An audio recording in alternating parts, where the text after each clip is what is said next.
The music industry loves an underdog story, but Lil Baby's rise isn't a fairy tale. This man went from barely rapping to running Atlanta in under 5 years. Before we get into how he did it, make sure you hit that subscribe button. We're getting closer to monetization, so every single sub helps keep these deep dives coming. Back in the mid-2000s, Dominique Jones wasn't thinking about rap. He was the quiet dude in the crew, known for fast money and low talk. Quality Control's Coach K and P kept trying to get him in the studio, but Baby was still outside, touching more cash than most rappers. Then 2016 happened, a short jail stint, 18 months gone, and when he got out, everybody around him, P Migos Thug, was blowing up. They told him, "You might as well rap, you living this." When he finally stepped in the booth, it wasn't polished, it was raw. Songs like My Dog and Freestyle sounded like voice memos from the trenches. But that authenticity, it hit different. QC saw the reaction and doubled down. They moved Baby like a tech startup. Fast output, constant feedback, iterate till you dominate. Unlike most new rappers, Baby had mentorship and momentum.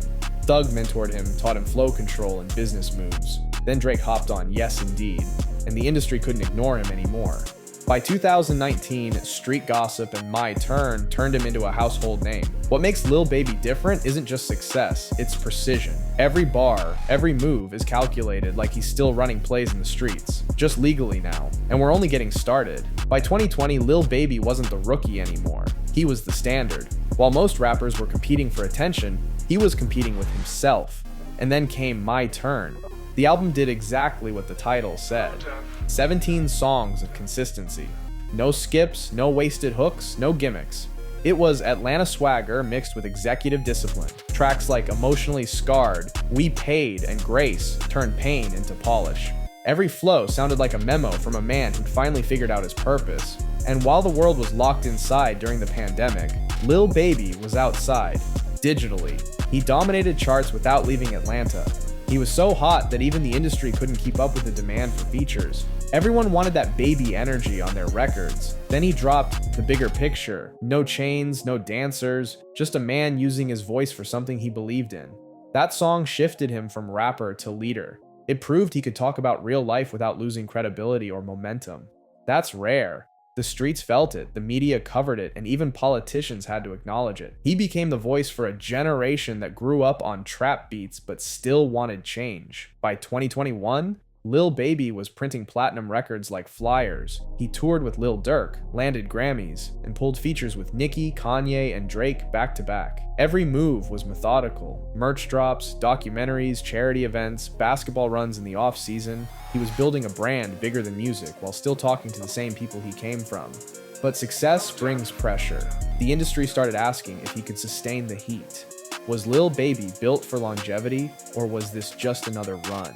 He answered that question the same way he always had, with results. It's Only Me dropped in 2022 and sold 216,000 first week. He didn't need a controversy or a beef to trend, just consistency. The album sounded like a victory lap from someone who understood the assignment of greatness. Lil Baby was no longer the student, he was the curriculum. And the best part? He still moves like he's hungry. While other artists argue about charts, he's quietly adding equity plays. Record label ventures, real estate, and tech startups behind the scenes. He knows this game is about ownership now. This is the takeover era, not just of Lil Baby's career, but of Atlanta as a cultural machine. And we're about to see if he can turn dominance into dynasty. Before we slide into part 3, make sure you subscribe to Fake Famous on YouTube. We're almost monetized, and every click helps the channel grow. Drop a comment. What's your favorite Lil Baby era so far? The come up or the takeover? By now, Lil Baby doesn't have to prove he can rap. He's proving he can lead. When you watch his moves today, it's not about fame anymore. It's about infrastructure. He built 4PF like a corporation, not just a label, a pipeline. He took the blueprint from QC and turned it into his own ecosystem. Artists like Rilo Rodriguez and 42 Doug didn't just get verses, they got mentorship. He's showing the next wave how to turn pain into publishing checks, and it's bigger than rap. Lil Baby learned the lesson most rappers never do. Own your output. That's why he stays low-key but loaded with business plays. He's putting money into real estate, tech startups, and youth programs in Atlanta. He knows impact outlives hype. See, in hip-hop, legends aren't built from hits, they're built from habits. And Baby's habit is consistency. No scandals, no fall-offs, no begging for virality. Just clean work and smart timing. That's why every brand wants to stand next to him. From Reebok and Rockstar to Prime Hydration, they see what fans already know. Lil Baby represents reliability in a culture that changes every week. But the real proof of legacy is in the silence. Look at the generation coming behind him. Rappers in Memphis, Baton Rouge, and Detroit all studying his cadence. He's become a style template the way Future once was, or Wayne before him. Every city has a Lil Baby type now. That's how you know you've changed the game. And while everyone's chasing clout, Baby's chasing balance. He talks about taking care of his kids, keeping his circle small, and learning from business leaders. You can tell he's playing the long game. This is the evolution of trap. Discipline meets destiny. So what's next? Maybe a global label, maybe an independent empire. Whatever it is, the formula's proven.